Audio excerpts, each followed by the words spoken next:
Bonjour à tous, aujourd'hui on s'intéresse à la 7e symphonie dite Leningrad de Shostakovich. Ce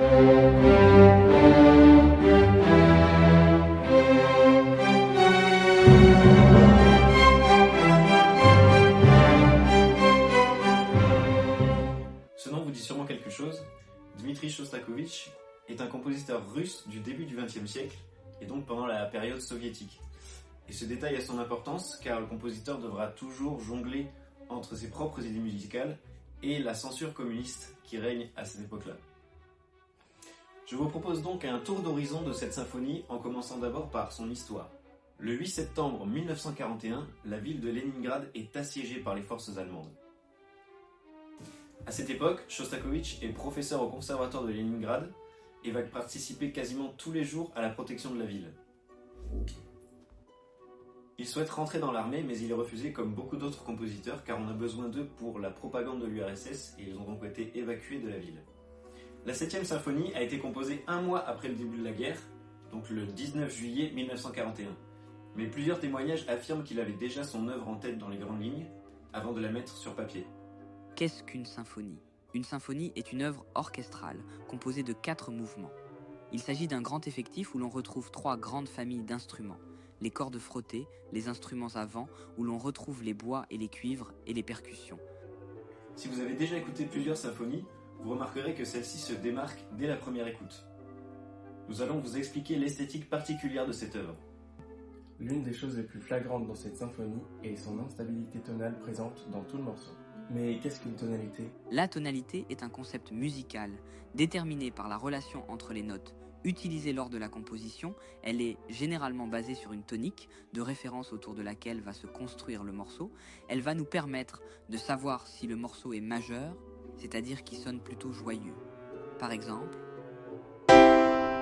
ou mineur, qui sonne plutôt sombre ou mélancolique. Par exemple, en parallèle, il existe la modalité et la tonalité, qui sont des systèmes différents et qui sont moins courants. Merci Tyler pour ce cours culture. Le premier mouvement va tourner autour de la tonique et de la dominante. Je vais jouer ici le premier thème qui comporte une stabilité tonale.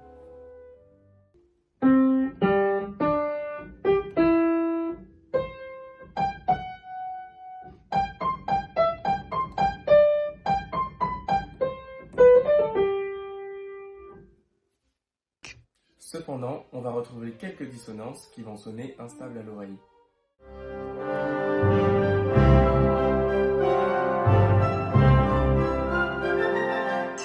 La tonalité est moins stable et cela est dû à l'ajout des vents qui jouent le thème à une hauteur différente. La symphonie est censée représenter les événements tragiques suivis par la ville et ce qui en a suivi. Par exemple, son premier mouvement, d'après son programme, est appelé « Guerre ».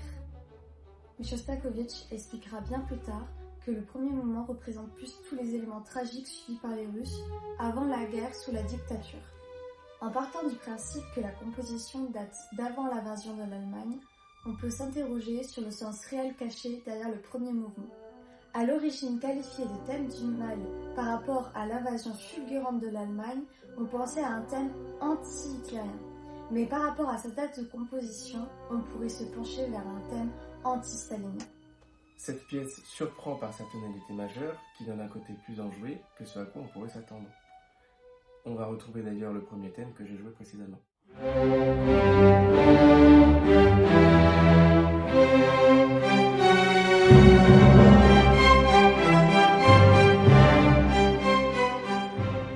On retrouve tout au long de la pièce différents thèmes qui ont un côté énergique et calme, sans aucune angoisse. En effet, dans le premier mouvement, on a un premier thème très vif qui, pour une introduction de guerre, est plutôt joyeux. En contraste, le deuxième thème du mouvement est une mélodie rêveuse et paisible.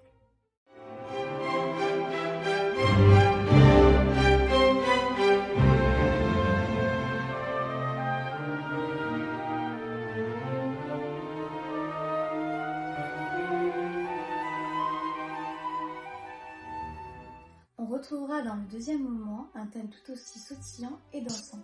On peut alors se demander pourquoi Shostakovich représente la guerre, ce qui est quelque chose de tragique, avec des thèmes enjoués, paisibles ou encore dansants.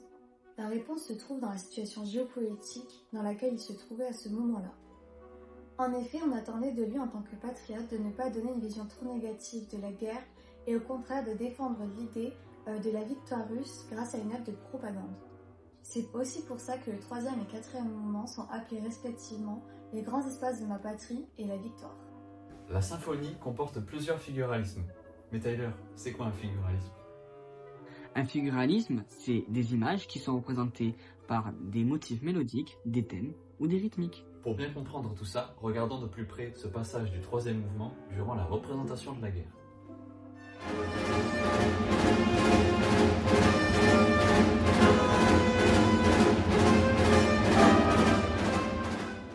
Par exemple, l'ostinato joué à la caisse claire au troisième mouvement représente le galop des chevaux.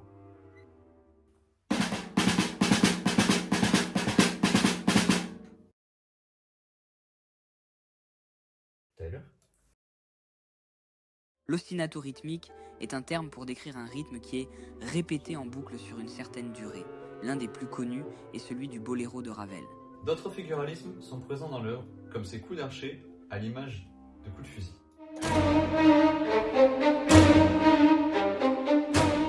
Après ce moment de guerre, nous avons un autre ostinato avec le rythme pointé du tambour.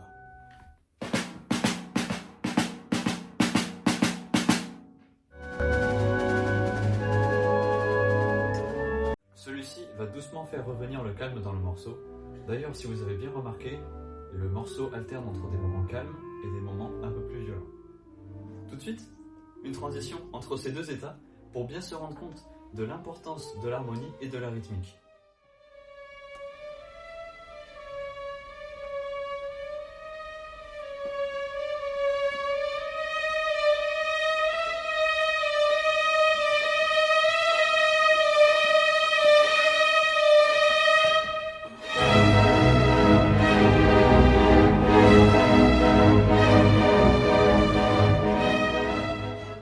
Je vous invite, si vous êtes curieux, à aller écouter le quatuor à cordes numéro 8 et la valse numéro 2 de Shostakovich, qui font partie de ses œuvres les plus connues.